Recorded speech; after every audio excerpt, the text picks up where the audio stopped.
Trying popular cafes and restaurants in Paris. Starting off strong, we have Carrette. I'm sure that you have seen this all over online amongst the influencers, and this is how the queue looked like. It took us about 30 minutes before we got seated, and here's my husband rethinking his life choices because it was loud, it was cramped, and it was really uncomfortable. The tables were tiny and they were so close to each other, and unfortunately for us, we were sat in between other customers. We paid about 70 euros for all of this, and the food and the hot chocolate were okay, but I don't think that we will be coming back just for this. This is definitely a one-time thing for us. The next one is for all of the steak frites lovers, and as you can see, there's a really long queue. This is the Le Roulet de l'Entrecôte. I'm not sure if I pronounced that correctly, but we queued at exactly 6:30, and actually they opened at 6:30, but we waited for about an hour before we got seated. It is definitely busy inside, but you do get a good amount of space. As you can see, I'm able to pose a little bit without people next to me, and here is the menu. And we started off with the salad, which I really didn't like. It was too strong in my opinion. My husband liked it though, and the star of the night is the steak frites. All right, moment of truth. This is the first serving, by the way. Yum! Both of us really liked it, and we also had a second serving, and at this point I was really full, but we still had a creme brulee to share because why not?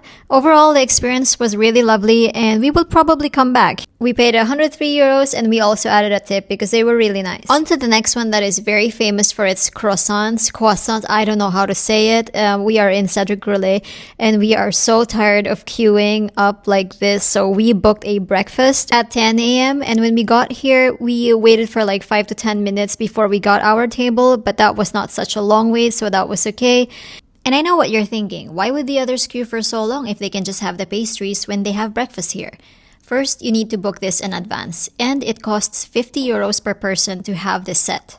The pastries look absolute perfection, and it was really good too. And here's me having my detox drink and having a little Instagram moment. And here is my husband enjoying his jam and cream combo. He is living for this. He loves it so much.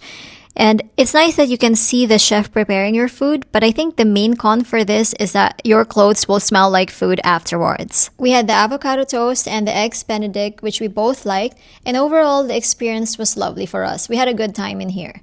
And now my husband is asking me for a tip for taking all of my pictures. And here is him not liking my matcha at all. What do you guys think? Is it overpriced or do you think it's worth it?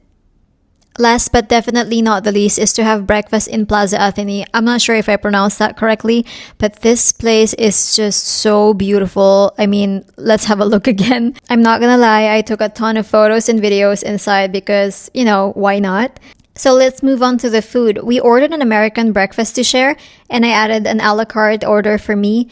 And overall, we spent about 114 euros for this. Check out the digital art that we had printed on our coffee. My husband got the Eiffel Tower and I got the Mona Lisa. Both were so cute.